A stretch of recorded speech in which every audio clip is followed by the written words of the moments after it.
অপরিচিত একটা ছেলের সাথে একই বিছানায় নিজেকে আবিষ্কার করে আয়রা। চোখ দুটো যেন খুলে হাতে চলে আসার উপক্রম তার।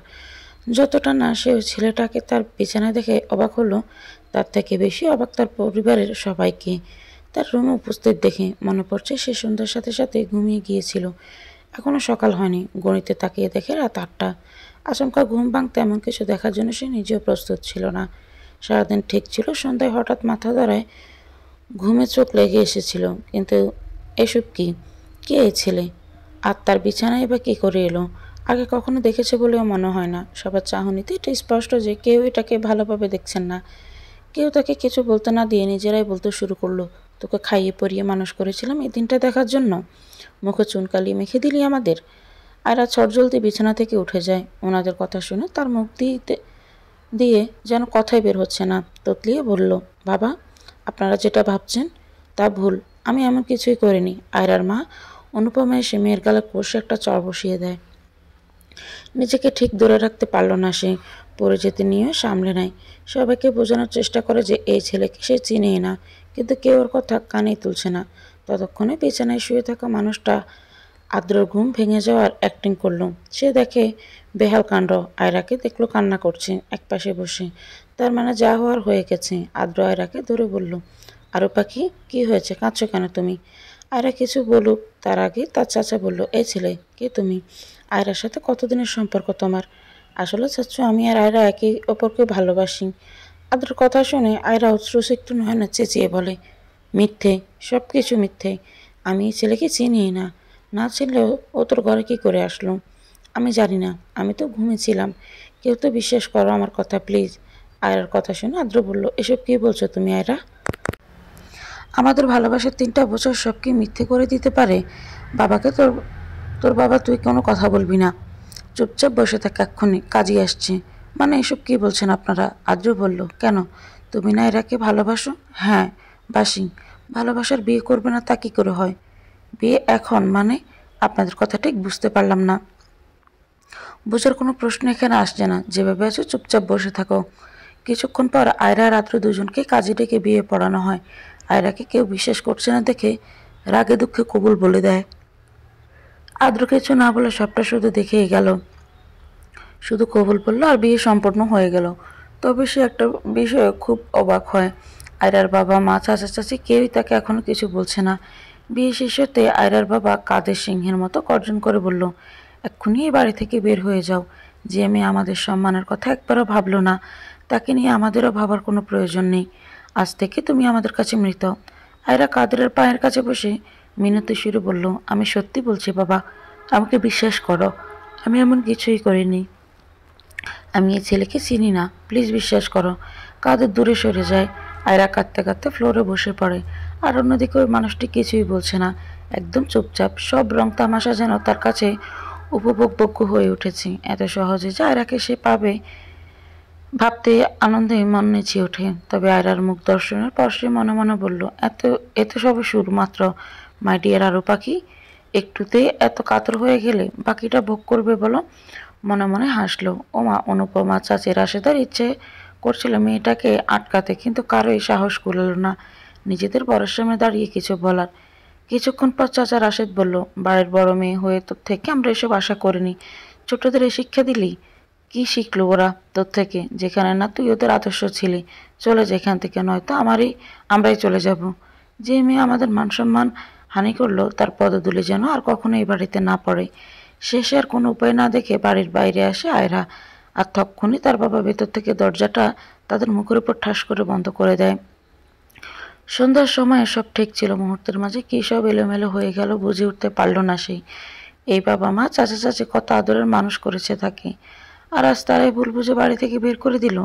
আর যার জন্য তাকে ভুল বুঝলো সেই মানুষটিকে সে চেনে না পর্যন্ত, আর না কখনো দেখেছে। সে তো কোনো অন্যায় করেনি, তাহলে এটা কিসের শাস্তি দিল আল্লাহ তাকে?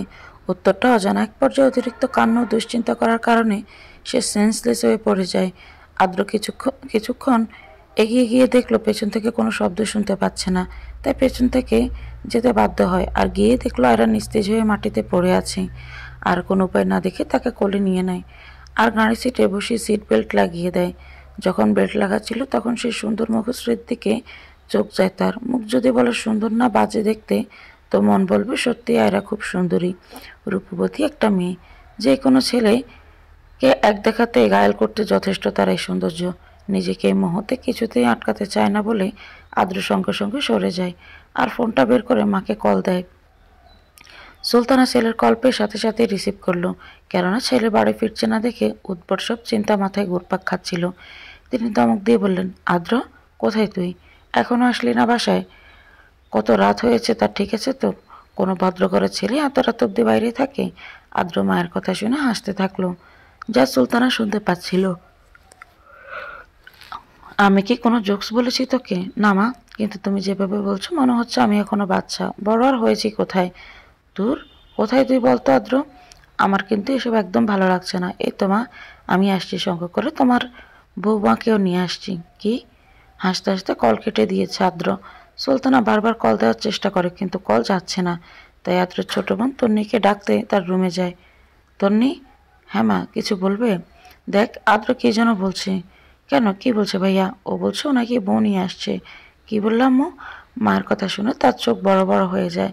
আর তন্নি আর 1 মিনিটও লেট না করে কাকে যেন ফোন দেয় আর কিসব কথা বলে। তন্নির সব কথাবার্তা সুলতানার মাথার উপর দিয়ে গেল। সুলতানার স্বামী মানে আদ্রের বাবা মিস্টার শাহের ঘরে আসতেই আদ্রের বলা সব কথা তাকে জানানো হলো। তিনি হাসিতে ফেটে পড়েন। সুলতানা, তুমি আমাকে আজকে দারুণ একটা জোকস শোনালে। আমি জোকস বলিনি। এত রাতে বউ আনবে তোমার ছেলে, এটাও আমার বিশ্বাস করতে হবে? যাকে 1 বছর শত চেষ্টা করেও বিয়ে করাতে পারল না, সে আনবে বউ? শায়ের হাসতে দেখে ভীষণ রাগ হয় সুলতানার, কিন্তু তাদের হাসির মাঝে দিয়েই হঠাৎ কলিং বেল বেজে ওঠে। সুলতানা চটজলদি দরজা খুলে দেয় আর আদ্র কোলে একটা মেয়েকে দেখে উপস্থিত দুজনে ভড়কে যায়। তন্নি তো খুশিতে লাফিয়ে উঠেছে। তার মানে এসব সত্যি? মিথ্যে কেন বলতে যাবো তোমাদের? কিন্তু মেয়েটাকে এভাবে কোথায় থেকে নিয়ে এলি তুই? তোমাদের বউ দরকার ছিল, নিয়ে এসেছি। কিন্তু কিভাবে? আদ্র সব খুলে বললে সুলতান আর সাহের দুজনেই অবাক হয়ে যায়। আরও প্রশ্ন করতে যাবে এমন সময় আদ্র তাড়া দিয়ে বলল, আর কোনো প্রশ্ন করো না, সকাল উত্তর দিব। এখন খুব ক্লান্ত আমি, ওকে নিতে রুমে যাচ্ছি। তন্নি খুশি হয়ে বলল, আমি তোদের জন্য বাসার ঘর সাজিয়ে রেখেছি ভাইয়া। এবার হতভম্ব হয়ে আদ্র জোরপূর্বক ঠোঁটে হাসি ফুটিয়ে তুলে তাতে দাঁত চেপে বলল, ধন্যবাদ শাকচুন্নি। কি বললি? আদ্র তন্নির দিকে পেঞ্চি মেরে উপরে চলে যায়। ছল ছল নয়নে তন্নি সুলতানা আর শায়ের দিকে তাকায়। তিনজনেরই একই অবস্থা, আর তা হলো দুনিয়াটা অন্ধকার অন্ধকার লাগতেছে।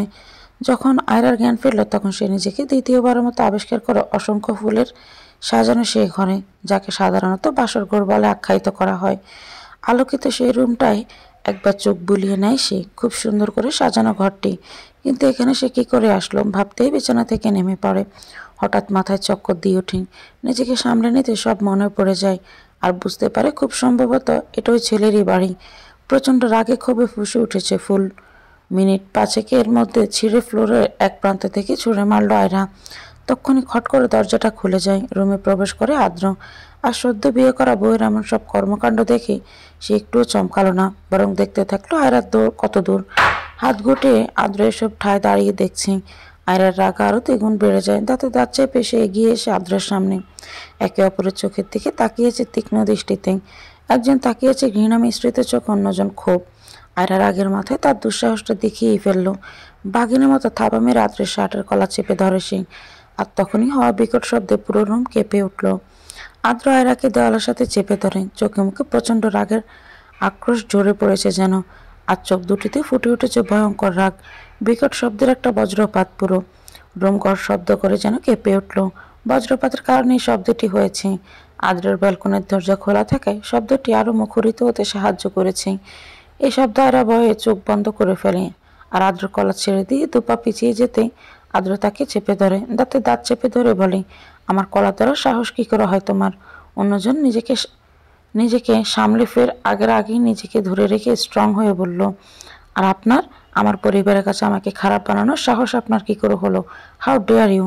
এই কথার প্রত্যুত্তরেই মানুষটি পুরো ঘর কাঁপিয়ে একটা রহস্যময় হাসি দিল। আর অন্যজন তা শুধু চেয়ে দেখা ছাড়া আর কিছুই বুঝে উঠতে সক্ষম হলো না।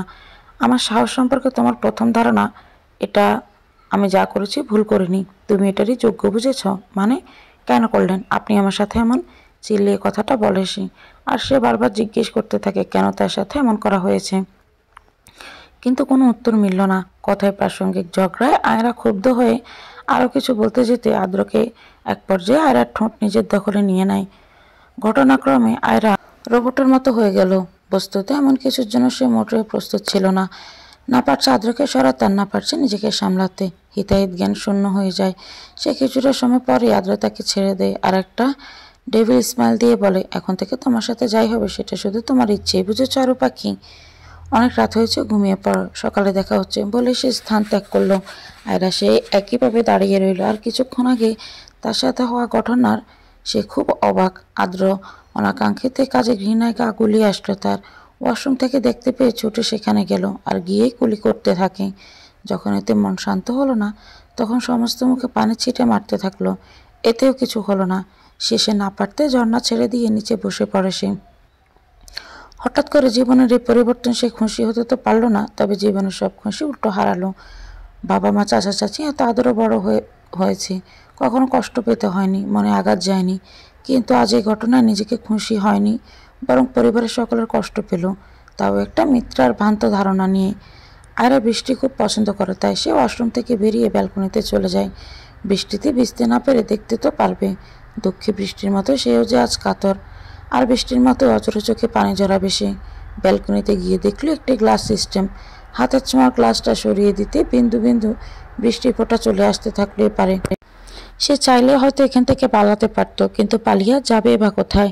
যার যাওয়ার জায়গা তো প্রথমে তালা ঝুলিয়ে দেওয়া হয়েছে। আদ্র চলে যায় অন্য রুমে আর নিজের করা অপ্রত্যাশিত কাজটার জন্য নিজের উপরে রাগ হতে থাকে। এই মেয়েটাকে ছোঁয়া তো তার জন্য পাপ। সেখানে সে কিছু ভাবতে পারছে না আর দরজা বন্ধ করে দিয়ে সিগারেটে আগুন ধরায়। এই কয়েক মাসে আয়রার চ্যাপ্টারটা মাথায় ঘুরপাক খেলেই সে পাগলের মতো হয়ে যায়। ভাবতে পারে না কোনো কিছু আর। একটা অতীত ধরদের হাহাকার বেড়ে ওঠে নিজের মধ্যে। বুকে চিনচিন ব্যথা অনুভব করে।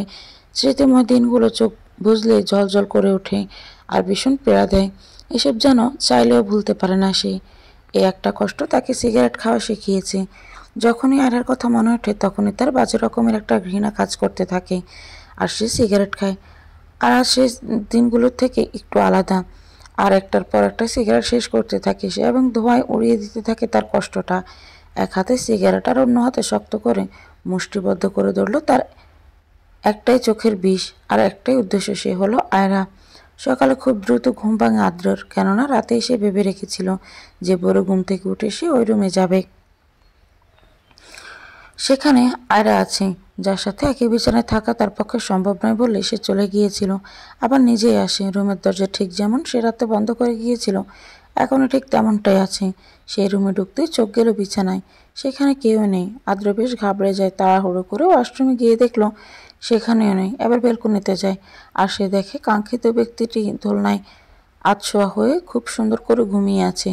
স্বস্তির নিঃশ্বাস ফেলল সে, কিন্তু এই সুন্দর ও আরামের ঘুমটা একদমই হজম হলো না তার।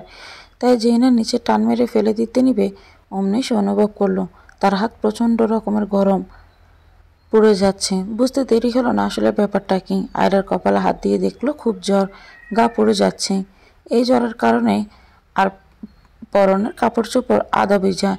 তার এই বুঝতে দেরি হলো না যে মেয়েটা বৃষ্টিতে ভিজেছে, তার উপর গ্লাসটা ওপেন করা, ফলে বৃষ্টির ফোঁটা খুব সহজে এখানে চলে এসেছিল।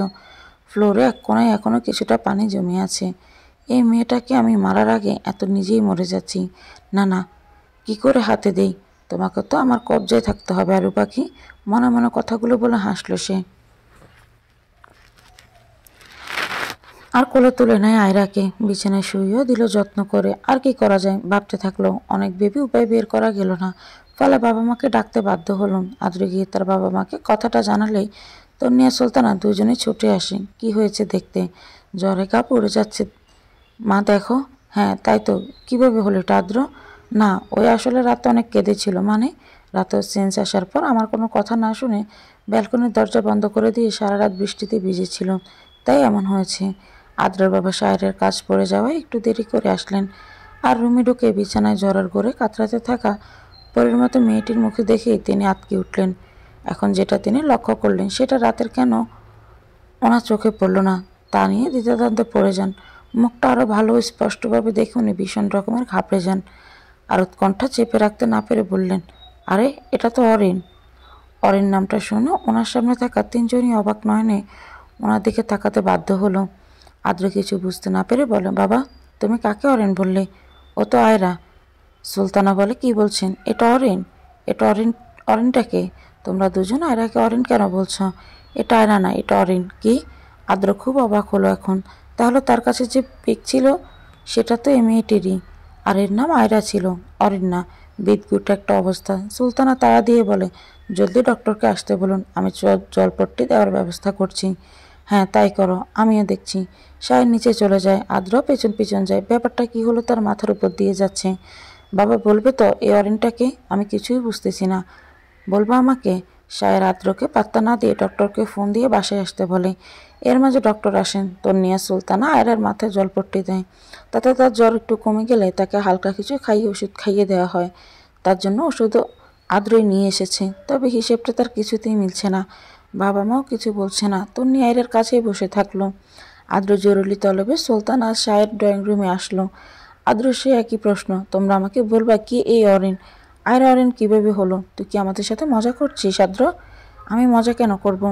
প্রশ্নবোধক দৃষ্টি তার। তার আগে তুই আমাদের বল যে তোদের মাঝে কাল রাতে বিয়ের ব্যাপারটা কি আসলেই হয়েছে? বিয়েটা কি সত্যিই ছিল নাকি মিথ্যে বলছিস আমাদের? মিথ্যে কেন বলবো? তাছাড়া এত রাতে কে দিবে ওকে আমার সাথে আসতে? তোমরাই বলো। তার মানে বিয়েটা সত্যি, কিন্তু একটা অ্যাক্সিডেন্টে বলা যায়। কি সেটা? প্রশ্ন আমি আগে করেছি, তাই উত্তরও আগে আমি পাওনা উচিত। কি উত্তর? অরিনকে? তুই অরিনকে চিনিস না? তো ওকে বিয়ে করে নিয়ে এলি কী করে? অথচ আমরা যখন বলেছিলাম তখন সাফ সাফ জানিয়ে দিয়েছিলে তুই ওকে বিয়ে করবি না। আর এখন? তোমরা কি বলতে চাও বুঝিয়ে বলো। আমি কিছু বুঝতে পারছি না, বিলিভ মি। কেন রে, তোকে আমরা বলিনি অরিনকে বিয়ে করার কথা? সুলতানা বলে, আমার মনে পড়েছে, আয়রাও তো অরিনেরই নাম। অরিনের আসল নাম অরিন মেহেনা জায়রা। ওর বাবা নাম দিয়েছিল অরিন, কাদের ওকে অরিন ডাকে, সেই হিসেবে আমরাও ওই নামেই চিনতাম। অরিনের বাবা আর আমি ভালো বিজনেস পার্টনারের পাশাপাশি খুব ভালো বন্ধুও ছিলাম। অরিনের জন্মদিনে আমি তোর মা তোর নিয়ে যাই। সেদিন ওকে দেখে আমাদের খুব ভালো লাগে, কেননা মেয়ে হিসেবেও খুব লক্ষ্মী আর চঞ্চল একটা মেয়ে। আমি শুনেছিলাম আল্লাহ কাউকে রূপ ঢেলে দেন তো কাউকে মায়া, কিন্তু অরণের মধ্যে দুটোই ছিল। ওর মায়ায় আটকে যাই। সেদিন ঠিক করলাম অরণকে তোর বউ বানাবো। তুই তো তখন দুবাইতে ছিলি। কাদেরের সাথে এ নিয়ে কথা বলতে সেও রাজি হয়েছিল, আর তোকে সেটা জানালে তুই একবারে না করে দিয়েছিলি, আর সেজন্যে কাদের আমার উপর রেগে থাকে। তোর মনে নেই সব? আদ্র সাহেবের সব কথা শুনে পুরো হাম্মেকের মতো বোকা বনে যায়। সে তো সব জানতই না। তবে একটা কথা তো সত্যি, তার বাবা তার বিয়ের কথা বলায় সে না করে দিয়েছিল। পর অনেক জোরাজুরিতেও কাজ হয়নি, কিন্তু এটা কি করে সম্ভব? আদ্র জোরপূর্বক হাসি ফুটিয়ে তুলে বলে, আর গতকাল কি হয়েছে জানো? তুই না বললে কিভাবে জানবো? আর সেদিন আমাদের না করে দেওয়ার পর আয়রার ছবি দেখে আমার খুব ভালো লাগে। এক দেখাতে ওর প্রেমে পড়ে যাই, যাকে বলে লাভ এট ফার্স্ট সাইট। তাই ভেবেছিলাম দেশে এসে ওকে সারপ্রাইজ দেবো, কিন্তু তার হলো না। ছবিটাও হারিয়ে ফেলি, আর তোমাদেরও বলার সাহস পাইনি। তাই এতগুলো মাস নিজেই ওর খোঁজ করার চেষ্টা করি। গতকালই ওর খোঁজ পাই আর ওর বাসায় চলে যাই। আমি সোজা ওর রুমে চলে গিয়েছিলাম। এতদিন পর ওকে কাছে থেকে দেখে মনে হয়েছিল যেন আকাশের চাঁদ পেয়েছি। আয়রা তখন ঘুমিয়েছিল, জানি না ওর দিকে তাকিয়ে থাকতে থাকতে আমি নিজেও কখন ঘুমিয়ে পড়েছিলাম। আর আর কি, সুলতানা সাহের চোখ বড় বড় হয়ে যায় আদ্রের কথা শুনে। আদ্র নিচের দিকে তাকিয়ে বলে, আর যখন ঘুম ভাঙে তখন ওর পরিবারের সবাইকে উপস্থিত দেখি। ওনারাও আমাকে চিনতে পারেনি। আমার কোনো কথা না শুনে ভুল ধারণা নিয়ে তৎক্ষণাৎ দুজনের বিয়ে পড়িয়ে দেন। আমি কিছু বলার সুযোগটাও দেয়নি। শেষে আয়রাকে বাড়ি থেকে বের করে দিল। এই তো বললি তুই কিছু বুঝতে পারিসনি, আর এখন কি বললি? আমি আসলে ভুলে গিয়েছিলাম, গতকাল এসব দেখে মাথা ঠিক নেই। আদ্রর বাবা মা এই কথাগুলো শুনে হতভম্ব হয়ে যায়। 7-8 মাসে কাদের নিশ্চয়ই আদ্রকে ভুলে গিয়েছিল, তাই চিনতে পারিনি।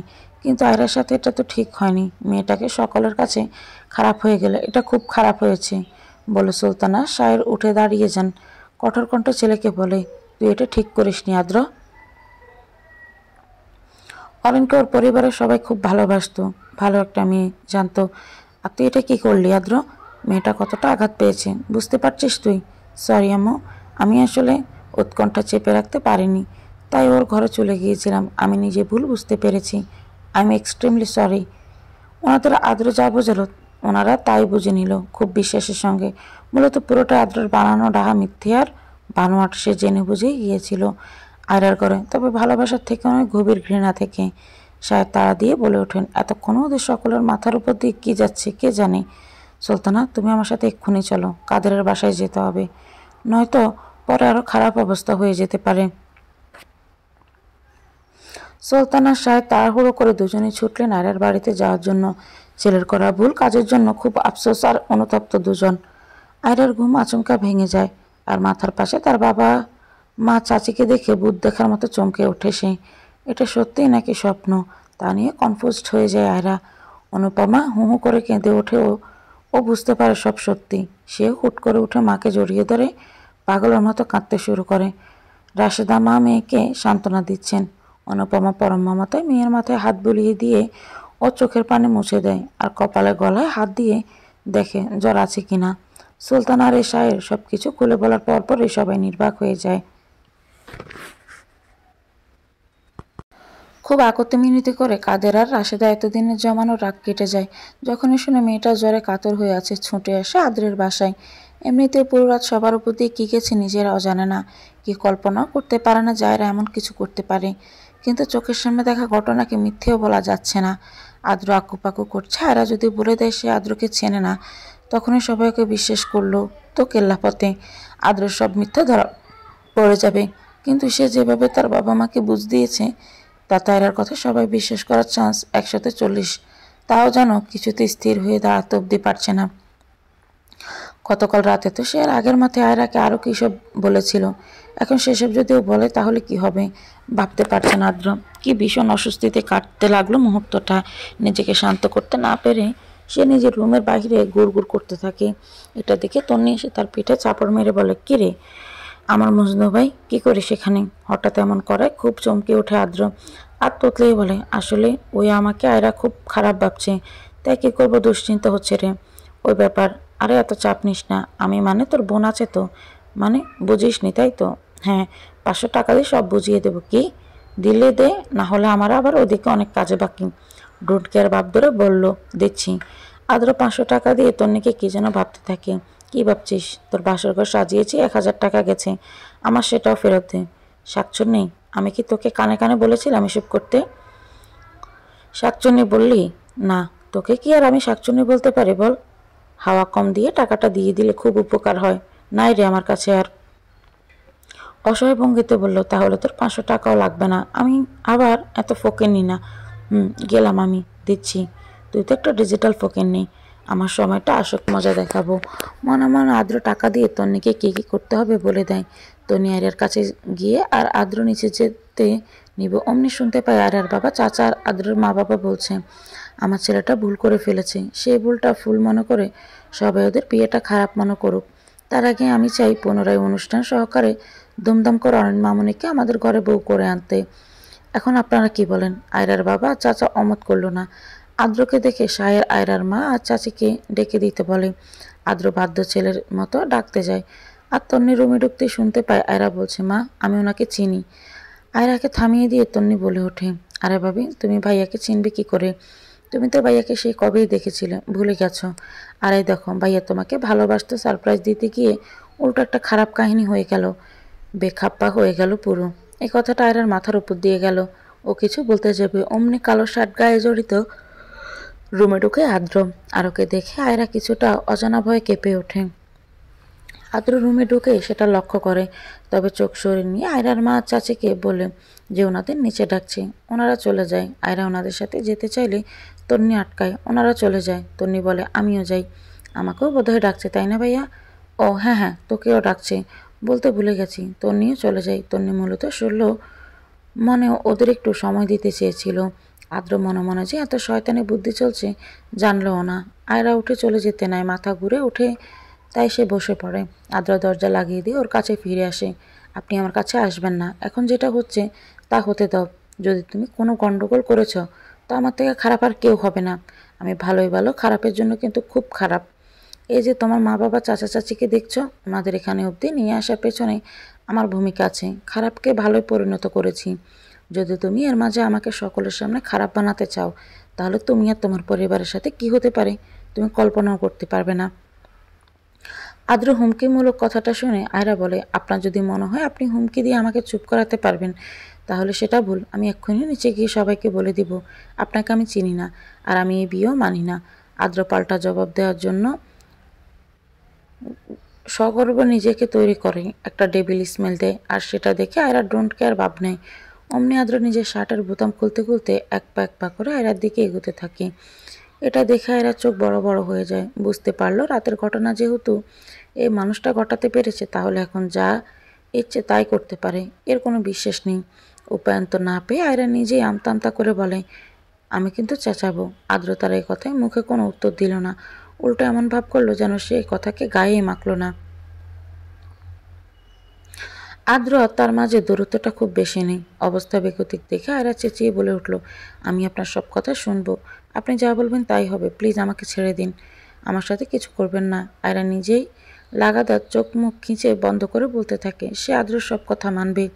নিজেই নিজের কথা থেকে নড়ে যায় আর ভয়ে ভীত হয়ে থাকে। আদ্র শার্টটা খুলে ফ্যানটা ঝুড়ে দিয়ে সোফায় বসে পড়ে।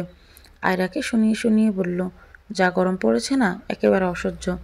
আয়রা এক চোখ মিটমিট করে খুলে দেখে তার চোখ ছানা পড়া। মানুষটা আয়েশ করে সোফায় বসে আছে। এই মুহূর্তে তার ঠিক কেমন রিয়াক্ট করা উচিত নিজেই বুঝতে পারল না।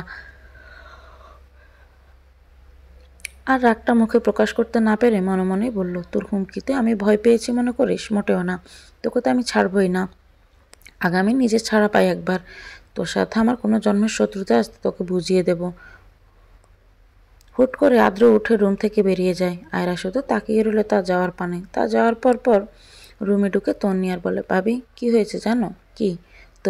তোমার আর ভাইয়ের বিয়ে? মানে তোমাদের বিয়েটা তো একটা অ্যাক্সিডেন্ট, লোক জানাজানি হলে খারাপ দেখাবে বিষয়টা, তাই সবাই একত্র ডিসিশন নিয়েছে আজ থেকে 2 দিন পর খুব ধুমধাম করে তোমাদের বিয়ে হবে। কি? খুব চমকালো আয়রা। আরে হ্যাঁ। আয়রা কি করবে বুঝতে পারছে না। তার কাছে মনে হলো কোনো এক মাইনকে চিপে সে ভালোভাবেই পড়ে গেছে। তার আগে এটাও তাকে ভাবাচ্ছে যে পরিবারের লোকজন তাকে রাতে ঘর থেকে বের করে দিয়েছিল, সকালে আবার তারা কী ভেবে লোকটার ঘরে ওনারা আসলো। তো নিয়ারা শুকনো মুখে দেখে নিজেই মন খারাপ করে বলে, ভাবি তুমি খুশি হওনি? মানে আচ্ছা তোমার নাম কি এটাও ভুলে গেলে? চকিয়া বড় বড় করে করে আয়রা মনে কখন রেখেছিল সেটাই ভেবে পেল না। আরে আমি তন্নি, তোমার সাথে আজ থেকে প্রায় 8 মাস আগে আদ্র ভাইয়ের বিয়েতে ঠিক হয়েছিল, তোমার মনে নেই? আদ্র নামটা শুনে ভড়কে গেল আয়রা। ব্রু কুচকে নিজেকে তন্নিতে কিছুটা দূরে সরিয়ে নিয়ে বলে, তুমি এখনও কি করে? তন্নি হাসতে হাসতে বলল, ভাবি তোমার মাথাটা একেবারেই গেছে। না, তোমার দোষী বা কোথায়? এতগুলো মাস গেছে, বলে যাওয়াটাই স্বাভাবিক। আর এটা তো আমাদেরই ঘর, আর তুমি এখন আদ্র ভাইয়ের বউ। কি বললে? এটা সত্যি? তোমার ভাইয়া তো বিয়েটা ক্যান্সেল করে দিয়েছিল, তাহলে আমি ওনার বউ কীভাবে হলাম? মজা করছি না, তুমি তো আমার সাথেই। ওই লম্বা হাতির মতো লোকটা তোমার ভাই হতেই পারে না। তন্নি কিছু বলতে যাবে, অমনি রুমে ঢুকলো আয়রার মা চাচি। ওনারা একগাল হেসে বলে, তোকে আমরা দুপুরে আমাদের সাথে নিয়ে যাব, আর তার ঠিক 2 দিন পর খুব সুন্দর করে বউ সেজে আসবি এ বাড়ি, বুঝলি? চাচির কথা শুনে তন্নি বলল, সেটাই তো বলেছিলাম আমি ভাবিকে। আর দেখুন না, ভাবি আমার ভাইকে চিনতেই পারছে না, পুরা কপাল আমার ভাইয়ের। তন্নি কপাল চাপড়ে এমন ভং ধরে কথাটা বলল যে সবাই হেসে দিল। তখনই রুমে কেউ ভেবে আদ্র ঢুকে পড়ে, সবাইকে দেখে বলে, আরে ভাইয়া এদিকে আয়, এই দেখ তোর বউ তোকে চিনতেই পারছে না, একটু তোর ইনস্টিটিউটটা ভাবিকে দে তো। আদ্র প্রতি উত্তরে মুচকি হাসলো। অন্যদিকে আয়রা অবাকের চূড়ান্ত পর্যায়ে পৌঁছালো। তার সামনে দাঁড়িয়ে থাকা মানুষটাকে দেখে চোখ দুটো যেন এরম সত্যি সত্যি কোটর থেকে বেরিয়ে যাচ্ছে। এটাকে আদ্র কল্পনারও ছিল না তার। দুপুরে খাবার দাবার শেষে আয়রাকে নিয়ে নিজ বাড়িতে চলে যায় ওনারা। এর মাঝে তন্নির সাথে খুব ভাব জমে গেছে আয়রার। এত মিশুক মেয়েটা চলে আসার আগে বলে দিয়েছে, খুব মিস করবো তোমাকে ভাবি। কথা বলার ফাঁকে তন্নি থেকে জেনে নিয়েছে যে তার বাবা মারা এখানে কীভাবে এলো। সব শুনে শকড হয়ে যায় সে, বিশ্বাসই করতে পারছে না যেসব সত্য আর বাস্তব। তবে আদ্রের দুরূপের মধ্যে কোনটা আসল কোনটা নকল নিজেই কনফিউজডে ডুবে যায়। আর এই আদ্রের সাথে 8 মাস আগের তার সে আদ্রের একদমই মিল পাচ্ছে না। সন্ধ্যায় নিজের রুমের মধ্যে পায়চারি করতে থাকে আয়রা। সব কিছু শোনার পর সে সিদ্ধান্তহীনতায় ভুগছে বেশি। তার কোনটা করণীয় উচিত নিজেও বুঝতে পারছে না। একবার মনে হচ্ছে এ বিয়ে ভেঙে দিবে, কিন্তু সেটা কীভাবে? আদ্র যেভাবে সকলকে বুঝ দিয়েছে, এতে করে কেউ বিয়েটা না করবে না এতে সে নিশ্চিত। তার উপর আদ্র যে রাতে তাকে কী সব যেন বলেছিল সেটাও মনে করতে পারছিল না। একবার মনে হচ্ছে আদ্র ভালো, তো আবার মনে হচ্ছে খারাপ। নিজের একটা ব্যক্তিগত ডায়েরিটা হাতে নেয় সে, আর অমনি হাত ফসকে ডায়েরিটার নিচে পড়েছে, সঙ্গে সঙ্গে দুটো ছবিও। ছবি দুটোতে থাকা স্থির মানুষটাকে 8 মাস আগে মনের অজান্তেই ভালোবেসে ফেলেছিল সে। যখন শুনে বিয়েটা ক্যান্সেল তো মন ভেঙে যায়। জীবনের প্রথম কাউকে ভালো লেগেছিল তার, আর সেই মানুষটাই এই আদ্র। যখন বিয়েটা হবে না জানলো, সব কিছু শেষ হয়ে যায়, আর মনের উপর জোর খাটিয়ে মাটি চাপা দিতে থাকে নিজের অপ্রকাশিত অনাকাঙ্ক্ষিত ভালোবাসাকে। এতগুলো মাসের ডায়েরিটা খুলেও দেখা হয়নি, ধুলো জমি একাকার হয়ে মিশে আছে ডায়েরিতে, উল্লেখ্য প্রত্যেকটা শব্দের সাথে। কিভাবে আদ্রকে মন থেকে মুছে ফেলেছিল সে। কিন্তু পুরনো ক্ষতটা আবার জকজক করে দিতে আসলো কেন আদ্র? আর আসলে যখন তখন এমন করে কেন? তখন বিয়ে না করে দিয়ে এখন এই বিয়েটা কেন? এসব সব কেন উত্তরগুলো খুঁজতে ব্যস্ত হয়ে যায় আয়রা। মানুষটা একটু জিজ্ঞেস করবে তার সময়ও হয়ে ওঠেনি। চলে আসার আগে আদ্রকে হন্য হয়ে খুঁজেছিল সে, তবে পায়নি, দেখা মেলেনি মানুষটার। সায়ন আর রাতুল আজ আদ্রকে একটু বেশি ড্রিঙ্কস করতে দেখে বলে, ভাই তুই ঠিক আছিস? হ্যাঁ একদম। এত ড্রিঙ্কস তো তুই করিস না, কী ব্যাপার বলতো? ওই মেয়েটাকে দেখলে নিজেকে সামলাতে পারি না রে, খুব রাগ হয়। বলতে বলতে টেবিলের উপর ঢলে পড়ে, চোখ বন্ধ করে ফেলে আদ্র। রাতুল আদ্রর গালে হাত দিয়ে বলে, এই ভাই কোন মেয়ের কথা বলছিস? আদ্র, এ আদ্র কথা বল, কে আবার কি করলো তোকে? এই মেয়েগুলো সব এক, সব কটা খারাপ। সায়ন বলল, ছেড়ে দে, ও তো আজ গেছে, 2 দিন পরের বিয়ে, আর আর কোনো মেয়ের কথা বলছে এখানে? আমি যদি জানতাম তাহলে তো বলেই দিতাম, ওকে জিজ্ঞেস করতাম নাকি? রাগ করছিস কেন? রিয়ার সাথে আবার ব্রেকআপ হলো নাকি? হ্যাঁ, এমনিতেই তো মেয়েদের খুব বড় ভক্ত রাতুল। তার মুখে আজ বেসুরে গান বাজতে দেখে শায়ন বুঝে গেছে যে আবার ব্রেকআপ হয়েছে। তাই তোদের রিলেশনটা কেমন একটু বলতো? দিনে 24 ঘন্টার মধ্যে 16 ঘন্টায় তোরা ব্রেকআপ ব্রেকআপ খেলিস। ভালো না লাগলে ছেড়ে দে, দুনিয়ায় আরও জোস জোস মেয়ে আছে মামা। সাইমনের এই কথাটা একদমই পছন্দ হলো না রাতুলের। হুট করে তাদের কথাগুলোর মধ্যে আদ্র নেশার করে বলল, মেয়েরা হচ্ছে ছলনাময়ী। সায়ন আর রাতুল দুজনেই দুজনের দিকে তাকিয়ে হাসতে বলল, আদ্রের মুখে তো শ্যামলদার ডায়লগ ডাউনলোড হয়ে গেছে রে। মূলত এই বিয়েটাকে মন থেকে মানতে পারছে না আদ্র। সে যে কেন এসব করছে নিজেই জানে। একটা চাপা কষ্ট সর্বদা বিদ্যমান তার মধ্যে, কিন্তু কি সেটা? এভাবে 3 দিন কেটে যায়, কেন জানে বিয়েটাকে না করতে পারল না এরা। গায়ে হলুদও হয়ে যায়। এর মধ্যে আদ্রের সাথে যোগাযোগের চেষ্টা করেছে, কিন্তু সে আদ্রের কোনো রেসপন্স নেই। এক পর্যায়ে বিয়েটা নিয়ে প্রচণ্ড দ্বিধাদ্বন্দ্বে পড়ে যায় আয়রা। দোটানার মধ্যে দিয়ে যাচ্ছে দিন, আর আর আজকের বিয়ে। সামনে কি হবে বা কি হতে যাচ্ছে তার কিছুই জানা নেই। বাইরে থেকে শোনা যাচ্ছে বরযাত্রী এসেছে। অমনি হড়মড় করে সবাই বেরিয়ে যায়, আর রুমের মধ্যে একলা ভাবনায় বিভোর হয়ে পড়ে রইল আয়রা। তার ভাবনায় ছেদ পড়ে রুমে কারো উপস্থিতিতে। সেই মানুষটিকে দেখে একটু অবাক হলো আয়রা, আর সঙ্গে সঙ্গে উঠে দাঁড়ায়। মানুষটি আয়রার দুগালে হাত রেখে বলে, তুই এই বিয়েটা করিস না আয়রা, ভেঙে দে বিয়েটা। আয়রা মানুষটার কথা শুনে নিজেকে কিছুটা দূরে সরিয়ে নিল। দেখে ফের সেই ব্যক্তি বলে উঠল, তুই আমার সাথে পালিয়ে চল, তোকে আমি অনেক আগে ভীষণ ভালোবেসি, কিন্তু বলতে পারিনি, মানে সুযোগ হয়ে ওঠেনি।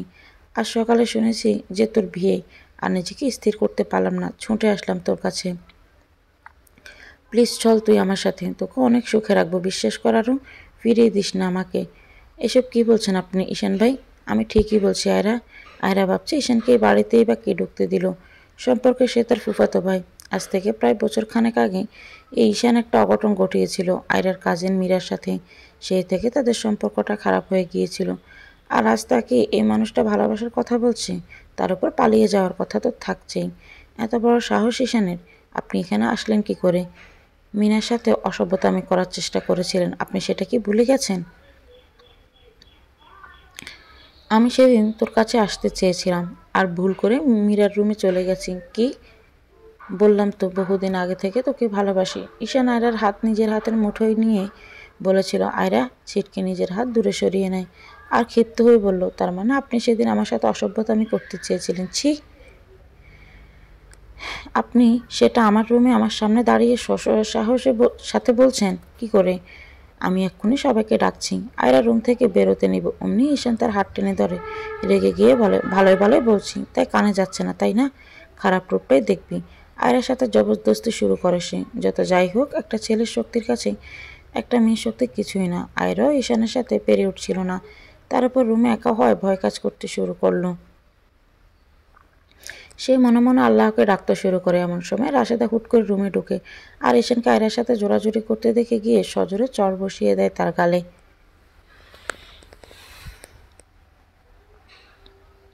বেচারা চড় খেয়ে তাল সামলাতে পারল না। তোর এত বড় সাহস! ভাগ্য ভালো আজকে আয়রার বিয়ে না হলে আজকে তোকে কেটে টুকরো টুকরো করে ফেলতাম। প্রথমে আমার মেয়ের দিকে হাত বাড়িয়ে যে দুঃসাহস তুই দেখিয়েছিলি তার জন্য তো বেঁচে থাকাটাই অনেক বড় ভাগ্যের ব্যাপার ছিল। আর সেই কাজটাই আবার আয়রার সাথে করতে চেয়েছিস? তোর কলিজা কত বড় রে! আরো কয়েকটা চড় মারে তার গালে। চুপচাপ চড়গুলো হজম করতে থাকে। যদি নিজের খারাপ না চাস এক্ষুনি এই বাড়ি থেকে বেরিয়ে যা। আর কখনো যাতে তোকে আয়রার ত্রিসীমানায় না দেখা যায়।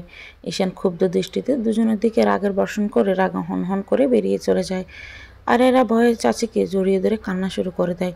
এত ভয় পেয়েছিল যা বলার বাহিরে। তার উপর ঈশান তার সাথে অসভ্যতামি করার চেষ্টা করেছিল। দেখে ভয়ে গায়ের কাঁপুনি ছুটে গেছে।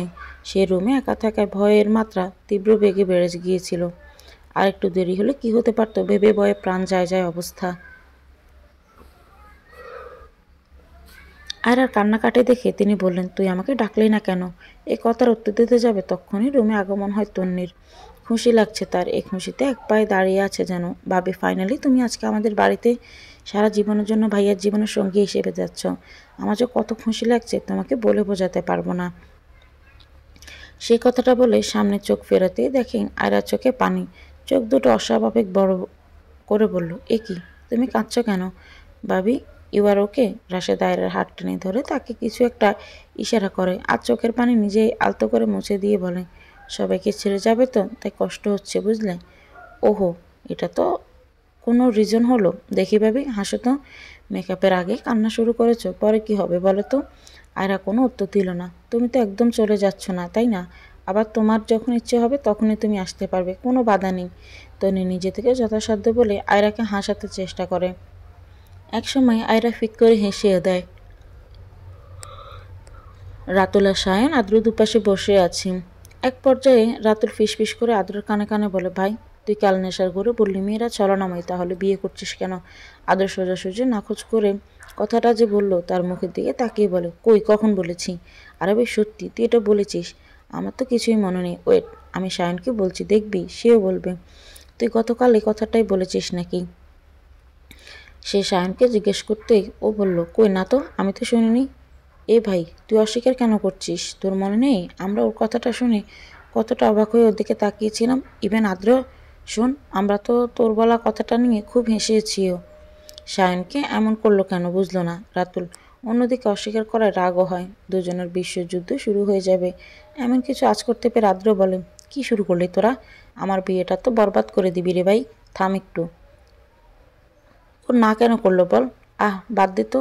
ওকে ফাইন, বাদ দিলাম। তুই ভাবিকে আমাদের দেখালি না কেন?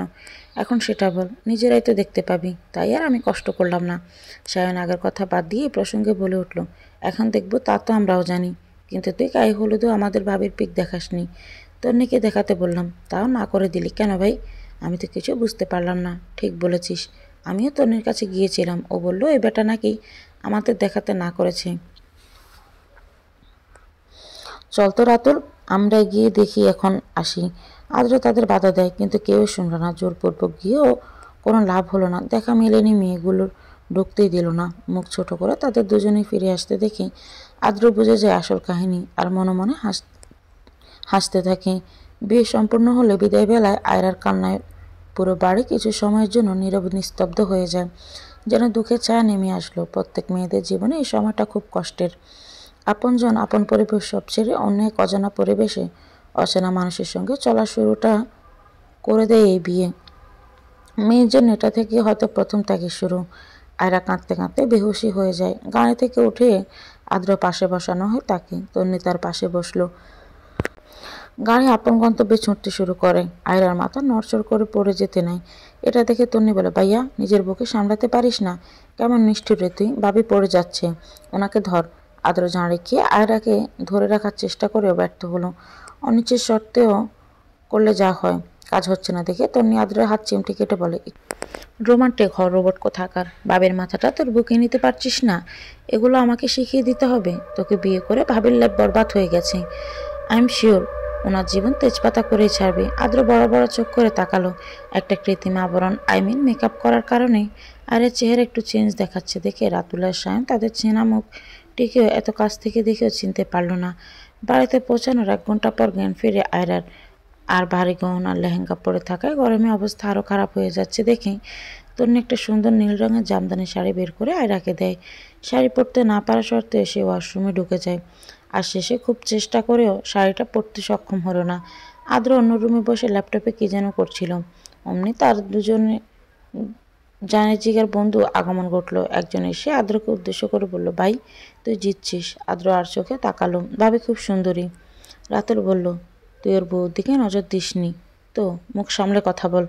রাতুল, আচ্ছা সরি, মজা করেছিলাম। আদ্র চুপচাপ কাজ করে যাচ্ছে নিজের মতো। আর এই দুইটার বকবক করাই বন্ধ হচ্ছে না। কিরে ভাই, মুখ এমন বাংলার পাঁচের মতো করে রেখেছিস কেন? সে তখন থেকে খেয়াল করছি, কি ব্যাপার বলতো? আদ্র বলল, তোদের কথা শেষ হলে এখান থেকে বের হয়ে যা। বাপরে, যেন বাসর ঘর থেকে তাড়িয়ে দিচ্ছিস। বকবক করে আমার মাথা খারাপ করে দিস না। অফিসের একটা গুরুত্বপূর্ণ কাজ করছি, এখান থেকে যা। তোর নিয়ে শাড়ি পরতে জানে না, তাই সুলতানাকে ডেকে নিয়ে আসে। উনি প্রথমে হাসেন, পরে সযত্নে শাড়িটা পরিয়ে দিয়ে চলে যান। আদ্র তাড়িয়ে দিচ্ছে দেখে দুজনে বলল, যাই তোর বউয়ের কাছে নালিশ দিয়ে আসে। ঠিক বলেছিস তুই সায়ন। আই হোপ ভাবি আমাদের সাথে থাকবে। আদ্র দাঁতে দাঁত চেপে দুজনের দিকে তাকালে দুজনই ভেঙচি কেটে বেরিয়ে আয়রা রুমে যায়। আর তন্নি ঢুকতে দিতে চাইল না, কিছুক্ষণ পর ঢুকতে দেয়। আর রুমে ঢুকে আয়রাকে দেখে সায়ন আর রাতুল দুজনের চোখ যেন ছানা পড়া। একসাথে দুজনের একই প্রশ্ন, আয়রা এখানে? কিন্তু কি করে? রাতুল আর সায়ন দুজনের মুখোমুখি দাঁড়িয়ে উত্তর মেলাতে ব্যস্ত হয়ে পড়ছিল। এটা দেখে তন্নি বলল, কি হয়েছে তোমাদের?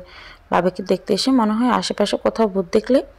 ভূত না, কিন্তু যা দেখেছে তা কি সত্যি? অফকোর্স সত্যি হবে, কিন্তু জানার বিষয়টা যে তোমরা দেখেছোটা কি? সেটাই, যেটা দু চোখ দেখলো। তারা দুজন আয়রার পাশে বসলো। আয়রা তাদের দেখে হেলদোল না করে কোনো রকম ব্যক্তিব্যক্ত হলো না। মূলত সে চিনতেই পারেনি, উল্টো তাদের দুজনের কথায় রিয়েক্ট করা উচিত তা ভেবে কোনো কুলকিনারা পেল না। আয়রা কিছু বলল না। তাদের দুজনের মধ্যে থেকে একজন বলল, আয়রা তুমি এখানে কি করে? আমার তো বিশ্বাসই হচ্ছে না যে তোমার বিয়ে আদ্রের সাথে হয়েছে। আয়রা আস্তে করে বলল, মানে ঠিক বুঝলাম না ভাইয়া। আমাদের ভুলে গেলে তুমি? রাতুল, সায়ন, জিশান, এই তিনজনকে চিনতে না তুমি? তন্নি তাদের কথায় কোনো অর্থ বুঝে উঠতে পারল না। আর না বুঝলো তাদের কথার আগামাথা। খুব মনোযোগ সহকারে শুনলো, তাতেও কাজ হয়নি। এক মিনিট, তোমরা কি ভাবিকে আগে থেকেই চিনো? হ্যাঁ চিনি। কীভাবে চেনো? আয়রা নামগুলো শুনে অবাক হয়ে তাদের দিকে তাকালো, ভাবতে থাকলো, আজ থেকে 3 বছর আগে সে দেখেছিল এই মানুষগুলোকে, আর এখন প্রায় 2 বছর পর আবারও দেখা। মানুষের জীবনে এমন কিছু ঘটনা অনাকাঙ্ক্ষিতভাবে ঘটে যায় যা কখনো ভুলে যাওয়া যায় না। আর কিছু কিছু মানুষের স্মৃতিতে এমনভাবে গেঁথে যায় যে তাদের মুখগুলোও সামনে দেখলে অটোমেটিক চেনা যায়। কিন্তু এরা প্রথমে চিনতে না পারলে এখন চিনতে পেরেছে। এই কয়েক বছরে তাদের চেহারায় হালকা পরিবর্তন লক্ষ্য করাই যায়। এই জন্যই হয়তো চিনতে পারেনি ভেবে নিজেকে বুঝতে দিল। আয়রা তন্য উত্তর না পেয়ে বলল, কি হলো, কেউ বলছো না যে? আয়রা তাদের বলতে না দিয়ে নিজেই বলল, আমি যে ভার্সিটিতে পড়তাম তখন ওনারা সেখানকার সিনিয়র ছিলেন, ওভাবেই চিনতাম। ঠিক বলেছ। আশ্চর্য, তাহলে তোমরা বিয়ের আগে বাবির পিক দেখোনি? তখন চিনতে পারলে না, আর এখন চিনেছ? তোমরা বউ পাগল ভাই। আমাদের দেখতে দিলে তবে তো দেখবো, তাই না? ও তো আমাদের দেখায়নি। কেন? এটা তো ওই ভালো জানে। জিজ্ঞেস করে আসি, ওয়েট। রাতুল আর সায়ন আরও কিছুক্ষণ কথা বলে চলে যায়। তন্নি আয়রাকে বলল, ভাইয়া এমনটা করেছে তোমার মনে হয়? আমার মনে হচ্ছে ওনারা আমার নিরীহ বাইটার নামে মিথ্যে কথা বলছে। মিথ্যে কেন বলবে? কি জানি, দূর বাদ দাও। একটা কথা তো মিথ্যেই। আমার ভাই মোটেও বউ পাগলা না। ও তো একটা কি রোবট একটা। কিভাবে? শোনো তাহলে। তন্নির বলা শেষ হলে দুজন বেশ হাসে। তবে আমি কনফিউজড যে এই রোবটটা তোমাকে ভালোবাসে। আচ্ছা তন্নি, এই দুজন তোমাদের সম্পর্কে কে হয়? মানে আমি বলতে চাইছি তোমাদের কোনো রিলেটিভ? কোন দুজন? এই যে একটু আগে 2টা ভাইয়া গেল। আরে এরা তো ভাইয়ের বন্ধু, সে ছোট্টবেলা থেকে। ও আচ্ছা। আয়রা ভাবতে থাকলো, ওদের বন্ধুদের মধ্যে তো 3জনই ছিল। আদ্র কোথা থেকে আসলো? রাতুল, সায়ন আর জিসান। এই 3জনকেই জানতো আয়রা। আদ্রকে তো কখনো দেখেনিও। কিভাবে বন্ধু হলো? আর হলেও কখনো আদ্রকে কেনই বা দেখলো না? সায়ন আর রাতুল গিয়েও আর আদ্রকে পেল না। বাসর রাত নিয়ে কোনো ফিলিংস নেই আদ্রের মাঝে। সবাইকে ফাঁকি দিয়ে এসে ছাদে বসে আকাশ দেখতে ব্যস্ত থাকলো। এই দুদিনে বিয়ে নিয়ে কোনো আনন্দ ছিল না তার মনে, যা ছিল প্রতিশোধ নেওয়ার প্রচেষ্টা। এদিকে সুলতানা এসে আয়রাকে খাইয়ে দিয়ে চলে যায়। বাসর ঘরে তাকে নিয়ে এসে বসানো হয় রাত 12টায়। সে এখন অপেক্ষা করতে থাকে মিস্টার রোবট আসার জন্য। তন্নির থেকে আদ্র কেমন তা জানার পর তার বিশেষ হয়ে গেছে এই লোকটার ভিতরে কোনো ফিলিংসই নেই। কাকে ভালোবেসেছিল আয়রা তা ভেবে নিজেই ডিপ্রেশনে চলে যায়। তাছাড়াও বলেছিল তাকে ভালোবেসেই সেদিন রাতে গিয়েছিল। তাহলে রাতের কথাগুলো কি ছিল? এক পয়েন্টের সাথে অন্য পয়েন্ট কোনো মিল নেই। ঠিক এই জায়গায় এসেই মনে হচ্ছে কোনোটা গন্ডগোল আছে, এটা নিয়ে নিশ্চিত আয়রা। তবে আজ তা ভাবলো আদ্রকে সে জিজ্ঞেস করবে, নিজে আর ভয় পাবে না, কেননা সাহসী সে। আদ্র রুমে চলে আসলো ঠিকই, তবে আয়রাকে কিছু বলল না, শুধু বিছানা থেকে বালিশের কাঁথাটা নিয়ে সোফায় চলে যায় আর সেখানে গিয়ে চুপচাপ শুয়ে পড়ে। আয়রা ড্যাব ড্যাব চোখে তার সাথে দেখল। আদ্র কোনো কিছু না বলে ঘুমানোর চেষ্টায় মত্ত থাকলো নিজের মতোই। কেটে গেল আরও কিছু মুহূর্ত। আয়রা উঠে গুটি গুটি পায়ে এগিয়ে আসলো আদ্রের দিকে। মানুষটার চেহারায় আলাদা মায়া আছে, কেন এমন করলো আদ্র, তাই ভাবতে থাকলো। শেষে ভেবে না পেয়ে বিছানায় গিয়ে নিজেই শুয়ে পড়ল। সারাদিন সব কিছু শেষে এই মুহূর্তে নিজেকে ক্লান্ত লাগছে বেশ। আদ্র আসলে তাকে জিজ্ঞেস করবে ভেবে এতক্ষণ জেগেছিল, বাট সেও যখন ঘুমিয়ে পড়লো তারও আর জেগে থাকার কাজ নেই ভেবে নিজেই ঘুমিয়ে দেশে তলিয়ে যায়। এদিকে অনেক চেষ্টা করেও ঘুম আসলো না আদ্রের, কারণ একটাই, সোফায় ঘুমানোর অভ্যাস তার নেই। তাই ইচ্ছে না থাকা সত্ত্বেও বিছানায় গিয়ে আর দেখে আয়রা গুটিসুটি মেরে ঘুমোচ্ছে একটা কোলবালিশ নিয়ে। এসে মাঝখানে রেখে দিয়ে একপাশে শুয়ে পড়ে। দুজনে ঘুমের রাজ্যে পাড়ি জমায়। সকালে ঘুম আগে ভাঙল আয়রার, আর বিশাল দেহি শক্ত হাত জাতীয় কিছু তাকে জাপটে ধরে থাকতে খেয়াল করলো। সে আর কাউকে নয়, আদ্রই। কিছুটা সময় পর এটা লক্ষ্য করলো আয়রা এই মুহূর্তে আদ্রের বুকে মাথা রেখে শুয়ে আছে। এটা লক্ষ্য করতে আয়রার চোখগুলো অস্বাভাবিক বড় হয়ে যায় আর তাড়াহুড়ো করে উঠে বসে। আচমকা এমন করায় আদ্রের গভীর ঘুমেও ফাটল ধরল। কাঁচা ঘুম ভেঙে যেতেই ভীষণ রাগ হয় মানুষটার। রক্তচক্ষু নিয়ে আয়রার দিকে তাকায় সে। আয়রা নিজেকে সামলে নেয়, ক্ষিপ্ত চোখ জোড়ায় রাগের মিশ্রণ দেখতে পেয়ে বলে, ভাগ্যিস চোখ দিয়ে কাউকে খেয়ে ফেলা যায় না, তা নাহলে কবে যে আমাকে মস্ত বড় হাতিটা এক নিঃশ্বাসে গিলে ফেলতো কে জানে। আয়রা ভেবেছিল তার কথা শুনে আদ্র রিয়াক্ট করবে আর তাকে রেগে গিয়ে কিছু বলবে, কিন্তু তা হলো না। আদ্র ভদ্র ছেলের মতো ওয়াশরুমে ঢুকে যায়। আয়রা নিজেই নিজেকে বলতে থাকলো, এটা কি হলো, উনি কিছু বললো না কেন? কি চলে এই রোবটের মনে? আমাকে জানতে হবে। থাক বাবা, আমার আর উঠে কাজ নেই, আমি বরং ঘুমাই। আয়রা আবার শুয়ে পড়লো আর ঘুম ভাঙলো দরজার কারো টোকা পড়ায়। তন্নি এসে তাড়া দিয়ে বলে যায় তাকে ফ্রেশ হতে। আর মরা ভেঙে আয়রা ওয়াশরুমে চলে আবার কিছুক্ষণ পর বেরিয়েও আসে।